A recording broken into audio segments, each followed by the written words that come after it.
ஆண்டவரும் உலக இரட்சகர் மீட்பருமா இருக்கிற இயேசு கிறிஸ்துவின் அற்புத நாமத்தினால் மீண்டுமாய் காலை வாழ்த்துக்களை தெரிவித்துக் கொள்கிறோம். Jesus Christ our Savior and Redeemer, we again give you morning greetings. இந்த மாதத்திலே 2 வாரங்கள் இயேசுவுடைய வருகை குறித்து பார்த்தோம். In this month 2 weeks we have seen about Jesus coming. மீதி 2 வாரங்கள் இதோ இயேசுவின் பிறப்பின் செய்திகளை நாம் கேட்டோம். We heard the message of birth of Christ in next week. மீண்டுமாய் இந்த வாரத்திலே அந்த இயேசுவினுடைய வருகை குறித்து நாம் பார்க்க போகிறோம். We are going to again say about Jesus coming in this week. வருகிற 1ஆம் தேதி தொடர்ச்சியா இந்த இடத்துல இதே போல் 7:30 மணிக்கு ஆராதனை இருக்கிறது. Same 7:30 worship will be conducted on the 1st of Jan. அன்றைக்கு வாக்குத்தத்த ஆராதனை மாத்திரம் இருக்கும். That is will be the promise worship. வரப்போகிற ஞாயிற்றுக்கிழமைகளிலே The coming Sundays மீண்டுமாய் இயேசுவின் வருகை குறித்து நாம் பார்க்க போகிறோம். again it will be preached about Jesus coming. ஒருமுறை நம்மிடத்தில் வந்தார், Once he came to us நம்மை மீட்பதற்காக to redeem us. மீண்டும் ஒரு முறை வரப்போகிறார். Again he is going to come அந்த to us. வருகை குறித்து நாம் தெளிவாய் இருக்க வேண்டும். We have to be clear about that coming. அந்த தெளிவு நம்மிடத்தில் இல்லை என்று சொன்னால் We do not have the clarity. மற்ற கள்ள போதனைகளை கேட்கும் பொழுது When we hear false teachings, நாம் விசுவாசத்தை விட்டு விலகுகிறவர்களாய் மாறி போவோம். we might be ones who stumble in our faith. அதனால்தான் தேவன் கிருபையாய் நமக்கு That is why God graciously ஒவ்வொரு வாரமும் இந்த சத்தியங்களை விளக்கி சொல்லும்படி தேவன் அனுக்கிரகம் நமக்கு செய்திருக்கிறார். God has given us the grace to preach to all the Jesus coming. இங்கு என்னதான் நாங்கள் போதித்தாலும் கூட No matter how much we preach here, நீங்கள் மீண்டும் வீட்டிலே போய் வேத வசனங்களை ஆராய்ந்து பார்ப்பீர்கள் என்று சொன்னால் only if you search through the verses in your house, சொல்லப்பட்ட வேத சத்தியங்கள் உண்மையா இல்லையா என்று அறிந்து கொள்ளுகிற தேவ ஆவியானவர் உங்களுக்கு உதவி செய்வார். God the Holy Spirit will help you to know whether the verses are நாம் true or not. எப்பொழுதும் சொல்லப்படுகிற ஒரு வேத வசனம் Now the verse that we tell you, யோவான் 7ஆம் அதிகாரத்திலே John chapter 7, 17வது வசனத்திலே உங்க வீடுகளிலே கூட கொட்டை எழுதி வைத்துக் கொள்ளுங்கள். verse 17 you can write in your houses இல்ல also. உங்க வேதாகமத்துல ரெட் பச்சை அதெல்லாம் போடுறீங்களா, அதெல்லாம் போட்டு கூட அதுக்கு போட்டு வைத்துக் You கொள்ளுங்கள். can highlight it in your Bible as well. இது யாரோ ஒருவருடைய போதனை அல்ல, This is not someone else's preaching. தேவனுடைய வசனம். This is God's word. Wasima யோவான் 7:17. John 7:17. இல்ல யோவான் 7:17. If anyone wills is to do God's will, he will know whether the teaching is from God or whether I am speaking of my own authority. அவருடைய சித்தத்தின்படி செய்ய மனதுள்ளவன் எவனோ, நல்லா கவனிங்க, அவருடைய சித்தத்தின்படி செய்ய மனதுள்ளவன் எவனோ அவன் இந்த உபதேசம் கேட்டுக்கொண்டு இருக்கிறீர்களே, இந்த உபதேசம் The teaching that you're listening to, தேவனால் உண்டாயிருக்கிறதோ, தேவனால் உண்டாயிருக்கிறதோ, நான் சுயமாய் பேசுகிறேனோ என்று இங்கு போதிக்கிற போதகர் சுயமாய் பேசுகிறானோ என்று அறிந்து கொள். கரங்களை தட்டி ஆண்டவருக்கு நன்றி சொல்லுவோம். clap hands and thank God. அப்ப இங்க போதிக்கப்படுகிற ஒவ்வொரு வேத சத்தியங்களும் Then all the verses that are preached here, என் சுயமாய் நான் பேசுவேன் என்று சொன்னால், if he is speaking on his own authority, நீங்கள் ஆராதிக்கிற தேவ ஆவியானவர் then God the Holy Spirit that you are worshiping, உங்களுக்கு அது சரியான விதத்துல விளக்கி விடுவார். he will make it clear to you. போதகர் சுயமாய் பேசுகிறார், The pastor is preaching on his own, இல்லை வேத சத்தியத்தின்படி பேசுகிறார் or whether he is speaking from the verses. என்பதை நீங்கள் தெளிவாய் அறிந்து கொள்ள You முடியும். can understand that clearly. அதனால் தயவு செய்து இவைகள் எல்லாம் மனதில் வைத்துக் கொள்ளுங்கள். So keep all this in your heart. மீண்டுமாய் நான் அந்த இயேசுவின் வருகை செய்திக்காய் கடந்து செல்வோம். Let's go back to the verses in Jesus அப்போஸ்தலர் coming. முதல் அதிகாரத்திலே Acts chapter 1, முதல் 8ஆம் வசனத்திலிருந்து 11வது வசனம் வரைக்கும் from verse 8 to 11. 11வது வசனத்தை மாத்திரம் வாசிக்க வேண்டும் என்று கேட்டுக்கொள்கிறோம். We read only the 11th verse. கலிலேயராகிய மனுஷனே, நீங்கள் ஏன் வசனத்தை அண்ணாந்து பார்க்கிறீர்கள்? வானத்தை அண்ணாந்து பார்த்து வானத்தை அண்ணாந்து பார்த்து நிற்கிறீர்கள். ம் உங்களிடத்தில் நின்று வானத்துக்கு எடுத்துக் கொள்ளப்பட்ட இந்த இயேசுவானவர் எப்படி உங்கள் கண்களுக்கு முன்பாக வானத்துக்கு எழுந்தருளி போனாரோ அப்படியே மறுபடியும் வருவார் என்றார்கள். இங்கு வேத சத்தியங்களை கடைசியாக இயேசு தன் வாழ்க்கையை முடித்து In this Bible verse, when Jesus finally finished his earthly life, மரித்து 3ஆம் நாள் உயிர் தெழுந்து when he died and he rose again on the third day, 40 நாள் மீண்டுமாய் அநேகருக்கு தன்னை வெளிப்படுத்தி for 40 days he revealed himself to many people. இன்னும் பழைய ஏற்பாட்டில் வேத சத்தியங்களை எல்லாம் அவருக்கு விளக்கி கொடுத்து விட்டு, And whatever promises were there in the Old Testament, he made it clear to them. நான் போய் உங்களுக்காக ஒரு தேர்ச்சலவாளனை அனுப்ப போகிறேன், I will go and send you a comforter. அவர் எல்லாவற்றையும் என்னிலிருந்து எடுத்து போதிப்பார் என்று சொன்ன வார்த்தையின்படி According to the word that he says, he'll preach it from me. எல்லாவற்றையும் சொல்லி முடித்து விட்டு போன பிறகுதான் after he said everything and he goes out, இப்போது வானத்திற்கு அவர் எடுத்துக்கொண்டு போகிறார். he's taken into heaven. கீழே இருக்கிற ஜனங்கள் எல்லாம் சீடர்களா பார்த்து கொண்டு And இருக்கிறார்கள். all the apostles, disciples are seeing him. அப்போது தேவதூதன் அங்கே இரண்டு பேர் வந்து உட்கார்ந்து, Two angels sit on the cloud. ஏன் இன்னும் வானத்தை அண்ணாந்து பார்த்து கொண்டு இருக்கிறீர்கள்? Why do you still stand looking into heaven? இது அவர் எப்படி எடுத்துக்கொள்ளப்பட்டாரோ How he was taken up, அப்படியே மீண்டுமாய் வருவார். in the same way he'll come இது back. அவர் உயிரோடு இருக்கும் பொழுதும் பல இடங்களில் போதித்ததை புதிய ஏற்பாட்டிலே நாம் பார்க்கலாம். We can see in the New Testament in many places speech அதை like this. 2 வாரங்களும் சில காரியங்களை நாம் பார்த்தோம். In 2 weeks we had seen it. குறிப்பாக இதை பரிசுத்த பவுலுக்கு அதிகமாய் இந்த வருகை குறித்து வெளிப்படுத்தப்பட்டது. Particularly to Saint Paul about Jesus coming was revealed a lot. அநேகர் இந்த அந்தி கிறிஸ்துவின் ஆட்சிக்கும் To many, to the Antichrist reign இயேசு கிறிஸ்துவின் வருகைக்கும் and Jesus is coming. பல குழப்பங்களை ஜனங்கள் மத்தியிலே போதிப்பதை நான் கேட்டிருக்கிறேன். There are many confusions that are preached to the people. அதனால் இது மக்களுக்கு சரியான விதத்திலே போய் சேர வேண்டும் என்று சொன்னால் The people to reach this message clearly. முதலாவது நான் படித்து அறிந்து கொள்ள வேண்டும். எனக்கு ஆவியானவர் சரியான விதத்தில் தெளிவுபடுத்த வேண்டும். I should read it and Holy Spirit should make it clear to me. அது நானே புரிந்து கொள்ள முடியாவிட்டால் If I cannot understand it, மக்களுக்கு சரியான விதத்துல கொண்டு போய் கொடுக்க முடியாது. I cannot go give it to the people in the right way. அதனால் அதை படித்து படித்து படித்து So the more I read it, அநேக தேவ ஊழியர்களுடைய புத்தகங்களை வாசித்து after reading many people's books, தெளிவு பண்ண பிறகுதான் after he got a உங்கள் clarity, மத்தியிலே இங்கு போதிக்கப்படுகிறது. now it's preached to you. ஆனால் இயேசுடைய வருகைக்கும் So for Jesus coming இந்த உபத்திரவ காலம் என்று சொல்லுகிற அந்த அந்தி கிறிஸ்துவின் காலத்திற்கும் and the struggle time of Antichrist reign, மாறுபட்ட வித்தியாசங்கள் இருக்கிறது. there are a lot of differences. அதை நாம் அறிந்து கொள்ள வேண்டும். We have to know that. நான் ரட்சிக்கப்பட்ட காலத்திலே The time that he was இந்த detained, வேத சத்தியங்களை பல பேர் பல விதத்தில் போதிப்பதை நான் கேட்டிருக்கிறேன். we listened to many people preach these verses. என்று சொன்னார்கள், What did they say? இவர்தான் அந்தி கிறிஸ்து என்று சொன்னார்கள். They say he is Antichrist. எப்பொழுது 2000 வருடங்களுக்கு முன்பாக இயேசு கிறிஸ்து மரித்து உயிர்த்தெழுந்த பிறகு After Jesus Christ rose up from his death, 2000 years ago, ஹிட்லரின் காலத்துல உபத்திரம் வந்த உடனே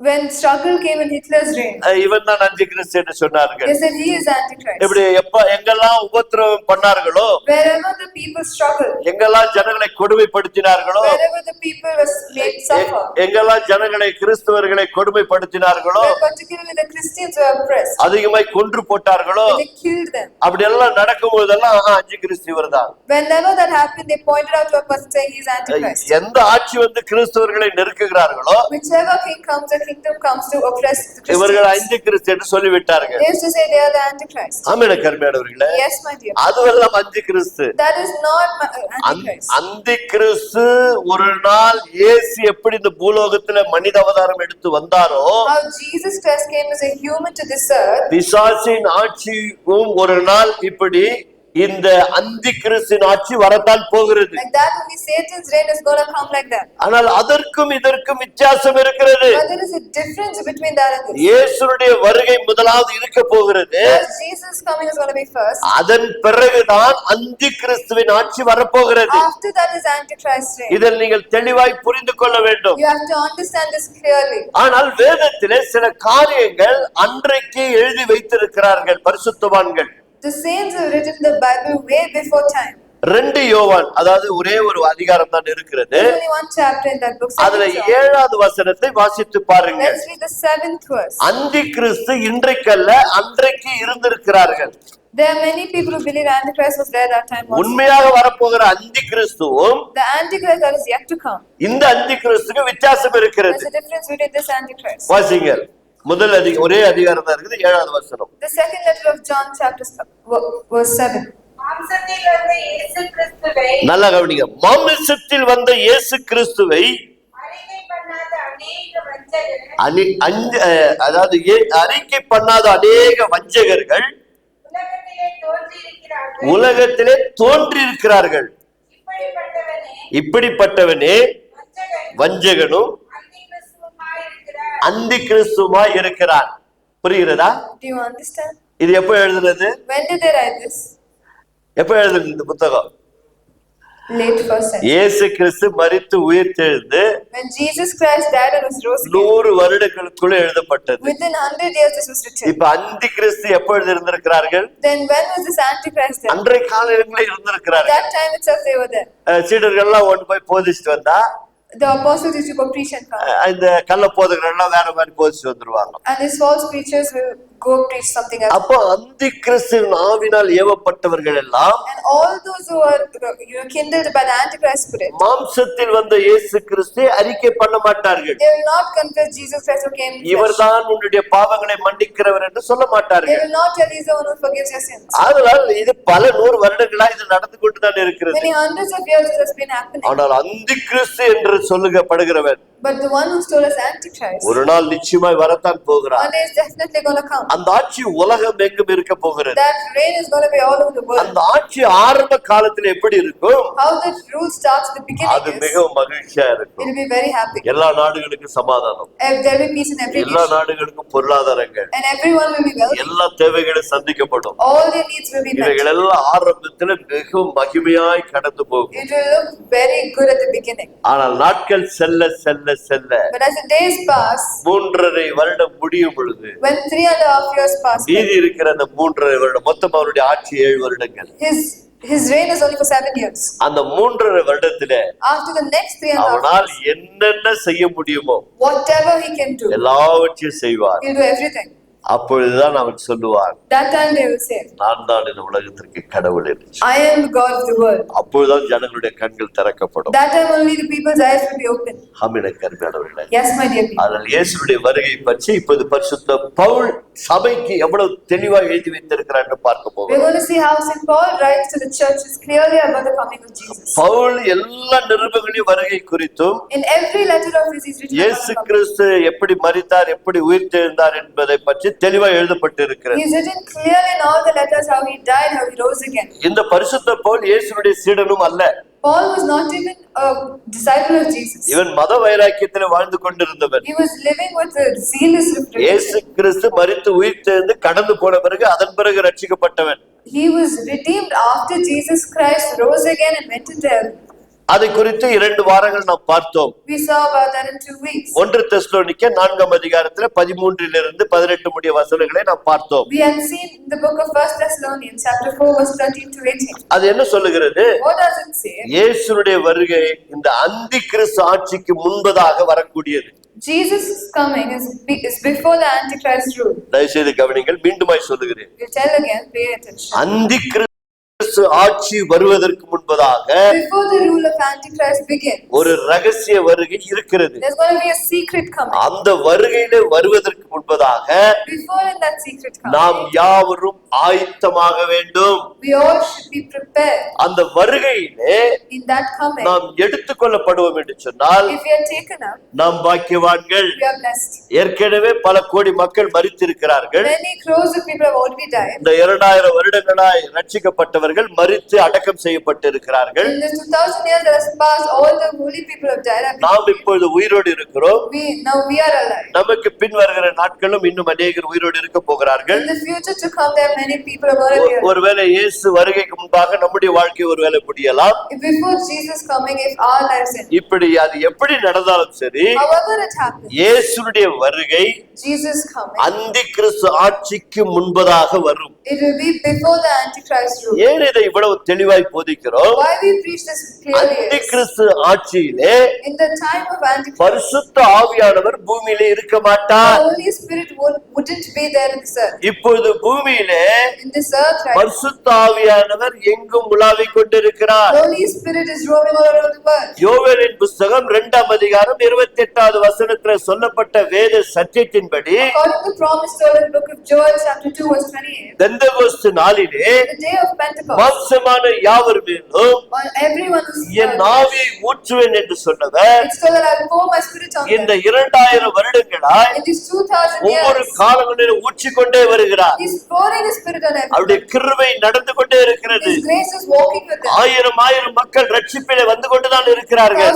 Thousands of people are redeemed every day. ஏன் இங்கு அமர்ந்திருக்கிற நாமும் கூட While we who are seated ஒரு here, 20-30 வருடங்கள் முன்பாக இயேசு வருகை வந்திருக்கும் என்று சொன்னால் in 20-30 years, if Jesus comes coming had நாம் come. ரட்சிக்கப்பட்டிருக்க முடியாது. We would have been redeemed. தேவ பிள்ளைகளே, My dear people, கவனியுங்கள். pay attention. அவருடைய கிருபை, His grace, அவருடைய தயவு, His mercy, இது ரட்சினியினால், this is இது redemption, மீட்பினால். this is salvation. இதை நீங்கள் கேட்டு நாம் கேட்டு இந்த வசனத்தை கேட்டு ரட்சிக்கப்படுவோம் என்று சொன்னார் If you only listen to this verse and get saved, நாம் பாக்கியவான்களாய் இருக்கிறோம். we are blessed. ஆதலால் இந்த வசனங்களை கவனிக்க வேண்டும். So pay attention to the verses. இயேசுடைய வருகை அந்தி கிறிஸ்து ஆட்சிக்கு முன்பதாக வரும். The coming of Jesus Christ will be before the Antichrist rule. பரிசுத்த ஆவியான இந்த பூமியிலிருந்து எடுத்துக்கொள்ளப்பட்ட பிறகு The moment the Holy Spirit is taken away from this earth, இந்த உலகத்திலே அந்த அந்தி கிறிஸ்துவின் ஆட்சியிலே பரிசுத்த ஆவியானவர் இருக்க மாட்டார். the Antichrist rule will begin and Holy Spirit won't be there. இதை நான் எப்படி அறிந்து கொள்வது? How will we know this?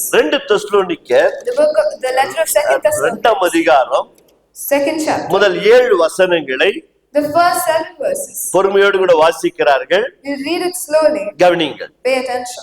2 தெசலோனிக்கர் 2ஆம் அதிகாரம் முதல் 7 வசனங்கள். The second letter of Thessalonians, chapter 2, verse 1 to 7. அன்றியும் சகோதரரே, கவனிங்கள். அன்றியும் என் அன்பு சகோதர சகோதரிகளே, நம்முடைய கர்த்தராகிய இயேசு கிறிஸ்துவின் வருகையையும் நம்முடைய கர்த்தராகிய இயேசு கிறிஸ்துவின் வருகையும் நாம்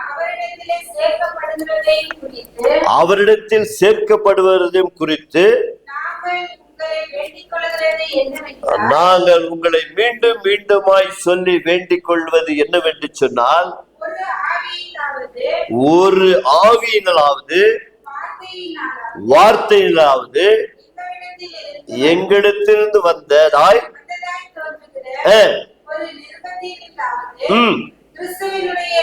கிறிஸ்துனுடைய நாள்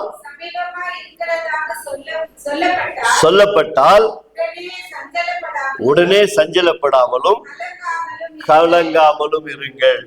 அன்றைய காலங்கள் போது அன்றைய காலங்களிலே At that time, சபை இப்பொழுது ஆயிரமாய் ரட்சிக்கப்பட்டு சபை கூடி வந்து கொண்டு இருக்கிறது. the church was growing with thousands of people redeemed every day. அநேக சபைகள் கட்டப்பட்டு வருகிறது. Many churches were built. பரிசுத்த பவுல் எங்கெல்லாம் போகிறாரோ Wherever Saint Paul went, அங்கெல்லாம் சபைகளை உருவாக்கி விடுவார். there all he created churches. ரோம சபை, The church of Rome, கொரிந்திய சபை, church of Corinth, எபேசு சபை, in church of கலாத்திய சபை, in Ephesians, தீமோத்தேய Galatians, சபை, everywhere in தெசலோனிக்கே சபை, the church of Thessalonians, கொலோசிய சபை the என்று church of சொல்லி Corinthians. ஒவ்வொரு சபைகளை உருவாக்கி விடுவார். He created church everywhere. உருவாக்கி விட்டு After creating it, மீண்டுமாய் இந்த இடத்துல ஒரு சபை உருவாக்கி விட்டு வேற இடத்துல ஒரு சபை உருவாக்குவார். he'll create a church in one place and move to another place. அங்கு ஒரு ஊழியரை அமைத்து விட்டு மீண்டுமா இங்க சபை எப்படி இருக்கிறது என்று பார்க்கலாம் என்று சொன்னால், If he comes back to the place he created that church after putting someone leadership there, இந்த வேதத்தை தெரியாதவர்கள், but the people do not know the தேவனை சரியான விதத்தை புரிந்து the கொள்ளாதவர்கள் one who did not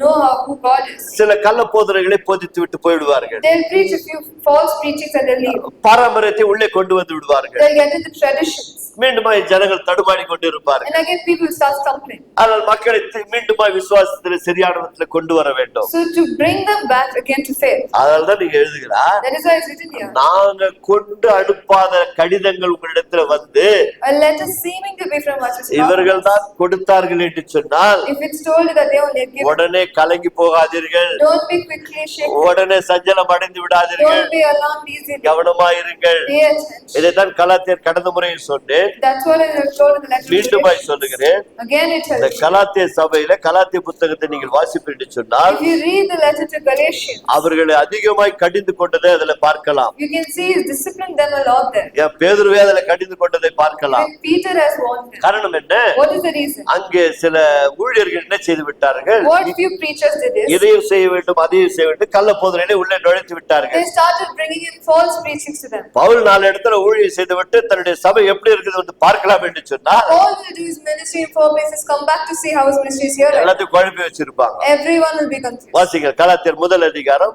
6-8 முடிய. Galatians chapter 1 verse 6 to 8. I am astonished that you are so quickly deserting him who called you in the grace of Christ and are turning to a different gospel. Not that there is another one, but there are some who trouble you and want to distort the gospel of Christ. But even if we, or an angel from heaven, should preach to you a gospel contrary to the one we preach to you, let him be accursed. உங்களை கிறிஸ்துவின் கிருபையினாலே அழைத்தவரை நல்ல கவனிங்க. உங்களை கிறிஸ்துவின் கிருபையினால அழைத்தவரை நீங்கள் இவ்வளவு சீக்கிரமாய் விட்டு சுவிசேஷத்திற்கு வேறொரு சுவிசேஷத்திற்கு திரும்புகிறதை பற்றி திரும்புகிறதை பற்றி நான் ஆச்சரியப்படுகிறேன். என்ன சொல்றார் பரிசுத்த Pavul?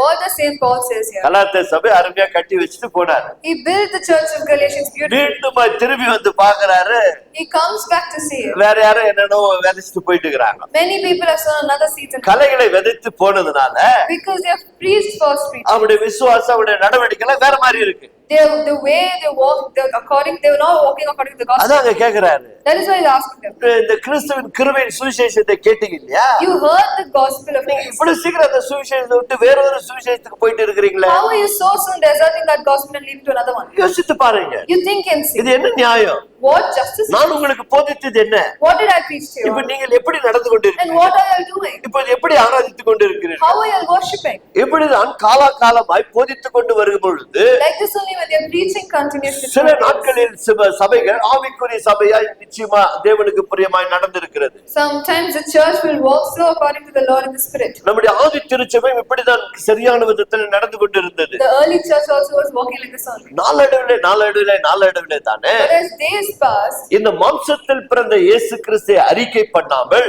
without confessing that Jesus Christ was born in flesh, மற்றவர்களை அடையாளம் காட்டி விட்டார்கள். they started pointing out to another person. கவனிக்க வேண்டும். You have to pay attention. மாம்சத்தில் பிறந்த இயேசு கிறிஸ்துவை அடையாளம் காட்டாதவர்கள் எல்லாம் For all those who do not confess Jesus Christ was born in the flesh, அன்றையிலிருந்து இன்றைக்கு வரைக்கும் இருக்கிறார்கள். from that time to till today they are அவர்கள் there. எல்லாம் அந்தி கிறிஸ்துவின் ஆவிலே They ஏவப்படுகிறவர்கள். are all kindled by the spirit of Antichrist. மாம்சத்தில் வந்த இயேசு கிறிஸ்துவை அறிக்கை பண்ணாதவன் எல்லாம் And all those who do not confess Jesus Christ is in அந்தி flesh. கிறிஸ்துவின் ஆவிகள். They are all Antichrist. ஆனால் சபைகளிலே இப்படி விலகி இயேசுவை மறைத்து விட்டார்கள். So in the church they started separating Jesus Christ and preaching another gospel. இன்றைக்கு வரைக்கும் மற்றவர்களை போதிக்க தயார். Till today they are ready to preach about some other person. தன்னை பற்றி போதிக்கொள்ள கூட சில சபைகள் இருக்கிறது. There are some churches who are prepared to preach about themselves, ஆனால் இயேசு கிறிஸ்துவை அடையாளம் காட்ட தயாராக இல்லை. but they are not ready to point to Jesus. இயேசு கிறிஸ்து இல்லாமல் இந்த உலகத்துல ஒரு மனிதனை ரட்சிக்க முடியாது. Without Jesus Christ there is no redemption in this world for man. பரலோகம் போகவும் They முடியாது. cannot go to heaven also. அவர்தான் வழி. He is the only way. அதனால் சொல்லுகிறார் 7வது வசனம் Wasima. Read it. 7th verse. வேறொரு சுவிசேஷம் இல்லை. நல்லா கவனிங்க. வேறு ஒரு சுவிசேஷம் இல்லையே, சிலர் உங்களை கலங்கப்படுத்தி சிலர் உங்களை கலகப்படுத்தி கிறிஸ்துவினுடைய சுவிசேஷத்தை புரட்ட கிறிஸ்துவனுடைய சுவிசேஷத்தை புரட்ட மனதா இருக்கிறார்களே அல்லாமல் மனதே இருக்கிறார்களே அல்லாமல் வேற அல்ல. நான் உங்களுக்கு பிரசங்கித்த நல்லா கவனிங்க. நாங்கள் உங்களுக்கு பிரசங்கித்த சுவிசேஷத்தை அல்லாமல் நாங்க இப்ப தங்களையும் சேர்த்துக்கிறார் பாருங்க. See, நாங்களாவது he is pointing to himself also. பாரு, வானத்திலிருந்து வருகிற ஒரு தூதனாவது வேறொரு சுவிசேஷத்தை உங்களுக்கு ஒரு தூதன் பிரசங்கிப்பான் என்று சொன்னால் அவன் சபிக்கப்பட்டிருக்க கடவன். தெளிவாய் போதிக்கப்பட்டிருக்கிறது. It's been preached clearly.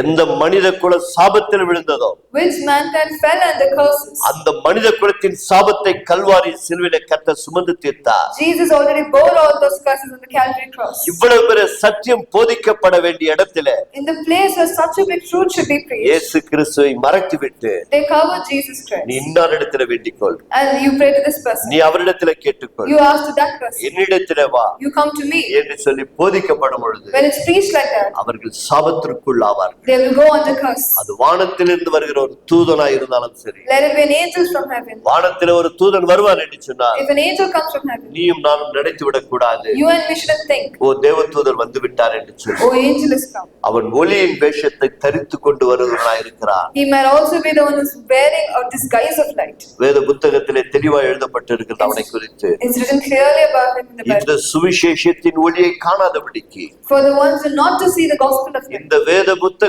சுவிசேஷத்தை காணாதபடிக்கு, without them being able to see the gospel of 2 light. கொரிந்தியர் 4:4 நீங்கள் வாசித்து பாருங்க. You can read in 2 Corinthians 4:4. இது மகிமையான சுவிசேஷத்தின் ஒளி. This is a glorifying gospel. தேவ மகிமை இந்த புத்தகத்தில் இருக்கிறது. There is glory of God in this Bible. இந்த மகிமையின் சுவிசேஷத்தை காணாதபடிக்கு For them not to see this glory, அவ்விசுவாசிகளுடைய unbelievers, மனக்கண்களை இந்த உலகத்தின் பிரபஞ்சத்தின் தேவன் என்று வேதம் போதிக்கிறது. it's told that the God of this world is blinded blinded the minds of the unbelievers. இந்த உலகத்தின் அதிபதியாக பிசாசானவனை இந்த உலகத்தின் அதிபதி தேவன் என்று சொல்லுகிறது.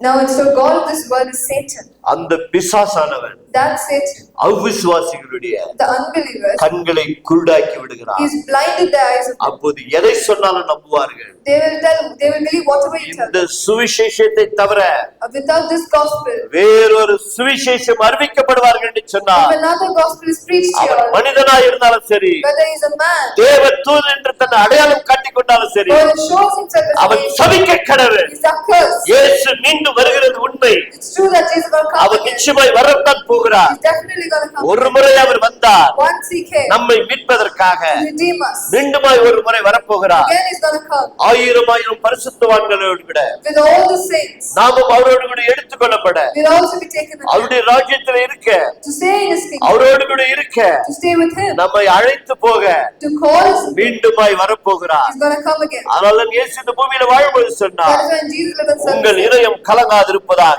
Let not your heart உங்கள் be இதயம் troubled. Let கலங்காதிருப்பதாக, not your heart be troubled. தேவனிடத்தில் விசுவாசமா இருங்க, We have faith in God. என்னிடத்தில் விசுவாசமா Have இருங்க. faith in me. இதோ நான் போகிறேன், I will go. நான் போய் ஒரு இடத்தை ஆயத்தம் பண்ணின பின்பு After I prepare a place for you, மீண்டுமாய் நான் திரும்பி வருவேன். I'll come again. எதற்காக திரும்பி வருவேன்? Why will I come again? நான் இருக்கிற இடத்திலே உங்களை அழைத்து கொண்டு போக. Take you to the place I am. கரங்களை தட்டி ஆண்டவருக்கு நன்றி Let's clap சொல்லுவோம். hands and thank God. ஆதலால் அவரிடத்தில் நம்மை அழைத்து செல்வதற்காகத்தானே For him to call us and go, மீண்டுமாய் அவர் வரப்போகிறார். he's going to come again. இதற்கு 2 அடையாளங்கள் கடந்த முறையும் சொன்னேன். We are told the symbolic of this ancient time. அதை இந்த முறை இருக்கிற இந்த நேர நிமிஷத்திலே நாம் பார்த்து விடுவோம். We'll see that in the minutes we have. நோவாவின் காலத்திலே In the time of Noah, உலகமே பாவத்திலே நிறைந்திருக்கும் பொழுது when the entire world was drowning in sin, Noah ஒரு மனுஷன் மட்டும் நீதிமானாய் இருந்தான். Noah, one person, was very righteous. அந்த நீதிமானாய் இருந்த ஒரு மனுஷனை கொண்டு With the keeping that righteous, one righteous person, அவருடைய குடும்பத்தை கர்த்தர் காப்பாற்றும்படி திட்டமிட்டார். God planned to save his entire family. இப்ப உலகம் முழுவதுமாய் பாவத்திலே நிறைந்திருக்கிறது. Now the entire world is filled in sin. இயேசுவுடைய வருகை குறித்து இது ஒரு அடையாளமாக எழுதப்பட்டிருக்கிறது வேத சத்தியங்கள். This is written as a symbolic representation of what will happen when Jesus comes. மத்தேயு 24ஆம் அதிகாரத்திலே Matthew chapter 24. 37 இருந்து 39 உள்ள வசனங்களை வாசித்து பாருங்கள். Let's read the verse from 37 to 39.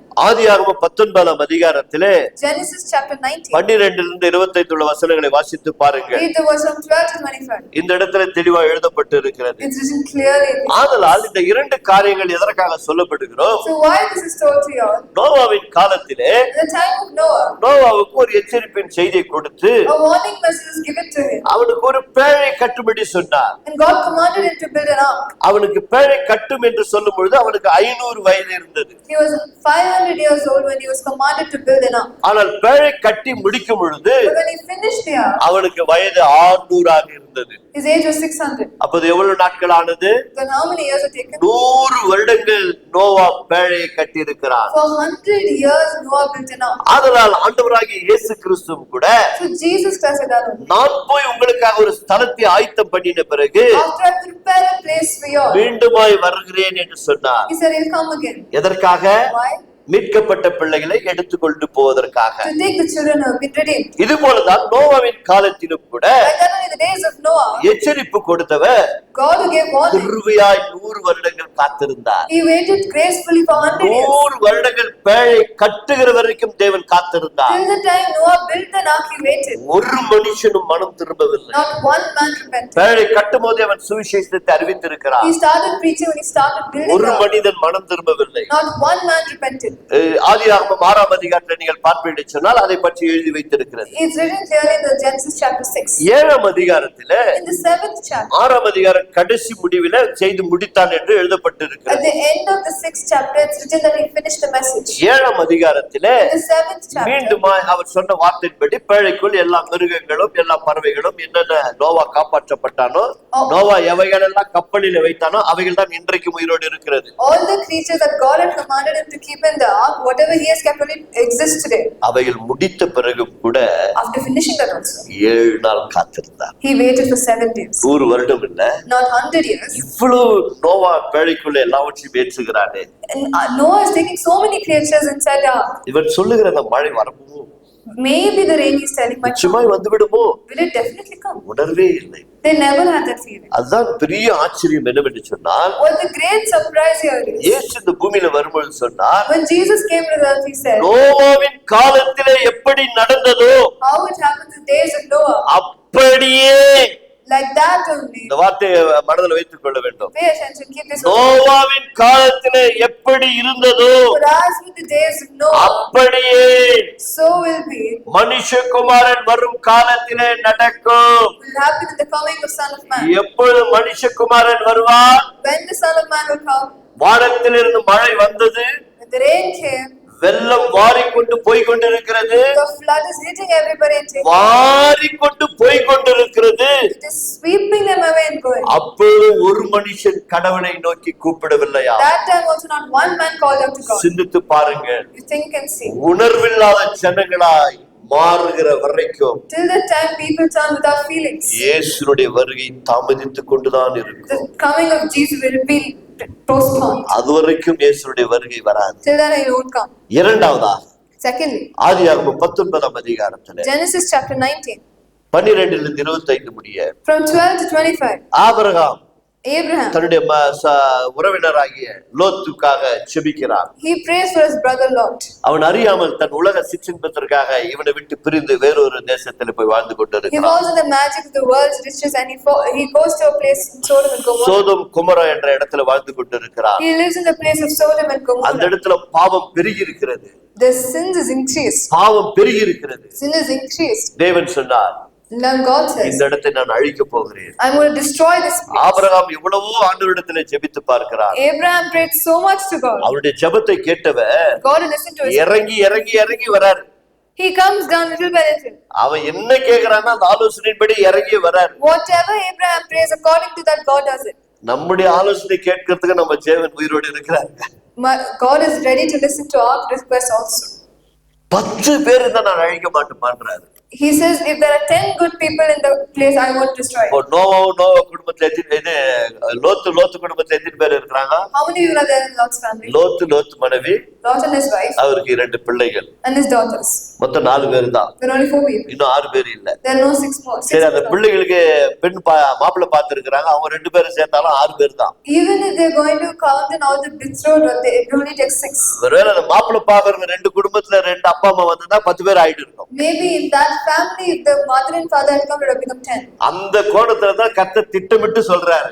In that plan only, God says, 50 இல்லப்பா 10 பேர் தான் கூட அழிக்க மாட்டேன்றாரு. even if there are 10 people over there who are holy, I will not destroy the இப்ப place. நோவாவுடைய ஆபிரகாமுடைய ஜெபத்தை கேட்டு அங்க லோத்து குடும்பம் 4 பேர் தான் காக்கப்பட்டு இருக்கிறாங்க. According to Abraham's plan, only 4 Lot's family members are saved. தேவதூதன் வந்து கூப்பிடுறான். The angel calls இது them. அழிக்க போகிறாங்க, வெளியே வா.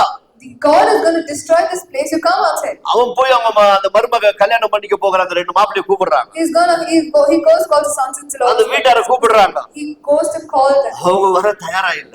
They are not ready to come. உணர்வில்லாத ஜனங்கள். They were without feelings.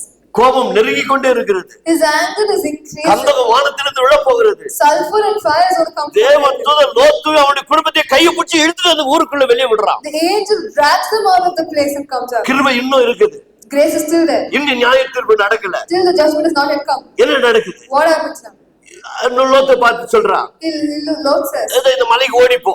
you go to the hill. உயிர் தப்பி ஓடிப்போ, நீ உன் குடும்பமும். Save your life and go away from me. கந்தகம் விழப்போகுது. The sulfur is going to come. சீக்கிரம் போடுறான். Go away. அப்பவும் பாருங்க லோத்து கேட்கிறான். That time also Lord asks, ஐயோ நாங்க ஓடணும்னா என்னால ஓட முடியாது. I can't run that. ஐயோ என்னால அந்த அளவுக்கு முடியாது. I cannot run that. நான் ஓடுறதுக்குள்ளே கந்தகம் கீழே விழுந்துரும். By the time I come, நாங்க sulfur செத்து will போயிடுவோம். come. We will die. செத்து போறதா உன்னை எல்லாரையும் கூட சேர்த்து சாகடிச்சிட்டு இருக்கணும். If you are supposed to die, you will have died there. அந்த அவசர ஜெபத்தை கூட கர்த்தர் கேட்கிறார். In that hurry prayer also, God listens to it. எழுதுன வந்து வெளியே விட்டு வை. இப்ப என்ன ஏதாவது செய்யணும்? Now the angels will drop the நான் இப்படி போயிடுறேன். They'll go this side. இது சமபூமியா இருக்குது. This is some land. சரி ஓடி போ. Okay, fine, go. போய் பழிச்சுக்க போ. Go save your life. பாருங்க அவன் ஆலோசனை கேக்குறாரு. There he listens. சரி அப்படியாவது போய் பழிச்சுக்கயா. Somehow you go save your life. உனக்காக உங்க சொந்தக்காரன் ஆபிரகாம் ஜெபிச்சு இருக்கிறான். Abraham has prayed for you. நீ காப்பாற்றப்படுவ. You should be நீ saved. உன் குடும்பம் காப்பாற்றப்படு. You and your family should ஒரே be ஒரு saved. Condition. But one condition. திரும்பி பார்க்காத. Do not look back. ஓடி போ. Run away. என்ன நடந்தது? What happened? லோத்து ஓடினா. Lot ran. அவங்க பிள்ளைங்க எல்லாம் ஓடிச்சு. His daughters ran. அம்மாக்கு அந்த சிற்றின்பத்தை விட்டு திரும்ப ஆசை விடவே இல்லை. But the wife was not ready to leave all the riches there. திரும்பி பார்த்துச்சு. She looked back அங்கே உப்பு தூணமா and she became a pillar of salt. காப்பாற்றப்பட்டும் கைவிடப்பட்டார்கள். Even though she was saved, she was forsaken. அங்கே கிருபை கொடுக்கப்பட்டு கொண்டே இருந்தது. The grace was continually given to them there. இது போலதான் இயேசுவுடைய வருகை கூட இன்றைக்கு ஏன் இயேசு வரல அப்படின்னு சொன்னா Why Jesus not yet come is, முக்கிய காரணம் இதுதான். main reason is this. இப்போ வாசிங்க, இந்த வசனம் புரியும். Now when you read this, you'll understand. 2 பேதுரு 3ஆம் அதிகாரம் 2ஆம் அதிகாரம் 9வது வசனத்தை யாராவது எடுத்து சத்தமா வாசி நாம் ஜெபிப்போம். 2 Peter verse 2 and 9. 2 பேதுரு 2 Peter 3ஆம் அதிகாரம் 9வது வசனம். 3rd chapter verse 9. 9வது வசனம். The Lord is not slow to fulfill his promise, as some count slowness, but is patient toward you, not wishing that anyone should perish, but that all should reach repentance. Wasima தனிச்சு. தாமதிக்கிறார் என்று சிலர் எண்ணுகிறபடி 2 Peter 3:9. தாமதிக்கிறார் என்று சிலர் எண்ணுகிறபடி கர்த்தர் தமது வாக்குத்தத்தத்தை குறித்து தாமதமா இராமல். புரியுதா? Do you understand? அவர் வாக்கு பண்ணிட்டார், நான் வரேன்னு சொல்லிட்டார். அதான் வாக்குத்தத்தம். He has promised that he will come. சீக்கிரமாய் மீண்டுமாய் வருகிறேன் என்று போதித்து விட்டார். He has already promised and preached. 2000 வருஷங்களாய் போதித்துக் கொண்டுதான் For இருக்கிறார்கள். 2000 years he's been preaching. ஆயிரம் லட்சம் ஜனங்கள் ரட்சித்துக் கொண்டுதான் இருக்கிறார்கள். Thousands and lakhs of people are redeemed. இன்னும் ஊற்றப்பட்ட பரிசுத்த ஆவியானவர் எடுத்துக்கொள்ளப்படவில்லை. The Holy Spirit has been poured, has not yet taken back. இன்னும் தாமதித்துக் கொண்டிருக்கிறார். He's still slow. இன்னும் தாமதித்துக் கொண்டிருக்கிறார். He's waiting. எதற்கு தாமதித்துக் கொண்டிருக்கிறார்? Why is he making it late? இப்ப புரியும் பாருங்க. Now you'll understand. வாசி. ஒருவரும் கெட்டுப் போகாமல் ஒரு மனிதனும் கெட்டு போக கரங்களை தட்டி ஆண்டவருக்கு நன்றி Just சொல்லுங்க. clap my hands and thank God. தேவனுடைய அன்பை பாருங்க. You see God's love. தேவனுடைய அன்பு எப்படி இருக்குது பாருங்க. See how God's love is. ஒரு மனிதன் கெட்டு போக கூடாது என்பது அவருடைய இதயத்தின் தாகம். His wishes that not one should perish. இன்றைக்கு நம்முடைய குடும்பத்தில் எத்தனையோ பேர் கெட்டு போயவர்களை பற்றி நாம் கவலைப்படுவதே இல்லை. We do not worry about people dying in a family like that. ரத்தம் சிந்தினவர், God who shed his blood.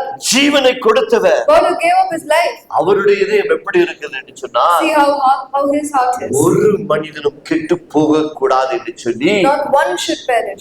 நீடிய பொறுமை உள்ளவராய் இருக்கிறார். He's waiting with great patience. கரங்களை தட்டி ஆண்டவருக்கு நன்றி Let's சொல்லுங்க. clap my hands and thank God. இதற்காக தான் இயேசு வருகை தாமதித்துக் கொண்டிருக்கிறார். This is why his coming is வேறு late. ஒரு காரணமும் இல்லை. There is no other reason. வேறு காரணமே இல்லை. There is no other reason. இன்றைக்கு நடக்கிற அக்கிரமங்கள், அநியாயங்கள், துரோகங்கள், All the crimes that are happening, sufferings, all the கிறிஸ்துவுக்கு betrayals, விரோதமாக எழுப்பி கொண்டிருக்கிற எத்தனையோ போதனைகள், all the preaching that are against Christ, கள்ள போதனைகள், false preaching, அவிசுவாசங்கள், unbelief, பின்வாங்கி போனது, the ones who are all stubborn, கடவுளுக்கு துரோகம் செய்தவர்கள், the one who betrayed God, அவ்வளவு கோடான கோடி மக்கள் இருக்கிறார்கள். the crowds of people. கர்த்தருடைய இரக்கம் என்ன தெரியுங்களா? But you know what God's mercy is? என்னுடைய வாக்குத்தத்தத்தின்படி According to his உன்னை promise. நித்திய ஜீவனுக்கு அழைத்து கொண்டு போகிறேன் என்று சொல்லிவிட்டேனே. I promise I'll take you to everlasting ஆனால் life. ஒரு மனிதனும் கெட்டு போக கூடாது. So no one should perish. இன்றைக்கு மனம் திரும்பி விடுவானா? Today will they repent? இன்றைக்கு இந்த மனுஷன் என்னை ஏற்றுக்கொள்வானா? Today will this human accept? இன்றைக்கு இந்த மனுஷன் ஏற்றுக்கொள்வானா? Today will she accept? இந்த சுவிசேஷத்தின் வழியா ஒரு மனுஷன் தொடப்படுவானா? At least through this gospel will she accept? உலகம் எங்கும் இருக்கிற திருச்சபை போதித்துக் கொண்டுதான் இருக்கிறது. Throughout the world, all the churches are preaching. போதிக்கப்படுகிற இடத்துல ஒரு மனுஷன் மனம் திரும்ப மாட்டானா? Won't one man repent through the preachings? காத்திருக்கிறார், He's waiting. மீண்டும் வரப்போகிறார். He's gonna come again. கண்களை மூடி சிரம் Let's தாழ்த்தி close our eyes, bow our heads. கிருபை உள்ள நல்ல ஆண்டவரே, Our gracious Lord, கேட்கப்பட்ட வேத சத்தியங்களுக்காக நாங்கள் நன்றி we செலுத்துகிறோம். thank you for the promises that you read. கேட்கப்பட்ட வேத சத்தியங்களை According to the Bible, மீண்டும் அவருடைய பிள்ளைகள் போய் வீட்டில வாசிக்க let your children go read back in their houses. கர்த்தர் அருள் புரியும்படியாக Lord, you give them the அன்பின் கரங்களில் we ஒப்புக்கொடுக்கிறோம். put into your loving இந்த hands. வருடத்தின் கடைசி நாளிலே நாங்கள் We've வந்திருக்கிறோம். come to the last day of the year. புதிய வருடத்திலே நாங்கள் கால் எடுத்து வைக்கும் பொழுது When we step into the new year, எங்கள் இதயத்தில் இருக்கிற காரியங்கள் all the desires of our heart, சங்கீதக்காரன் சொன்னது போல according to the choir, வேதனை உண்டாக்குகிற வழி என்னிடத்தில் உண்டோ என்று எங்களை பார்த்து you test whether there is any way that is not உமக்கு according to you. பிரியமில்லாத எல்லா காரியத்தையும் நாங்கள் விட்டு We should leave everything that displeases you, Lord. நாங்களும் சில காரியங்களிலே மனம் திரும்பி We should also repent in a few புதிய things. வருடத்திலே In this new year, புதிய மனிதர்களாய், let us as new humans, புதிய மனிதர்களாய், as new humans, உமக்கு பிரியமான பிள்ளைகளாய் the ones who walk according to வாழ you, நம்முடைய பிள்ளைகளை Lord, for them to live பிதா, in the name of the Kumaran, Father, Son, பரிசுத்த and நாமத்தினாலே the Holy Spirit. ஆசீர்வதிக்கிறோம். Lord, you bless them, Lord. அப்படியே செய்கிறமைக்காய் Thank நன்றி. you for doing so. மகிமை நீர் You எடுத்துக்கொள்ளும். take the glory. ஆசீர்வாதத்தால் நிரப்பும். You bless them with your இயேசுவின் blessings. நாமத்தினால் In the பிதா. name of Jesus, we pray. Amen. Amen. கரங்களை தட்டி ஆண்டவருக்கு Clap நன்றி. hands and praise God.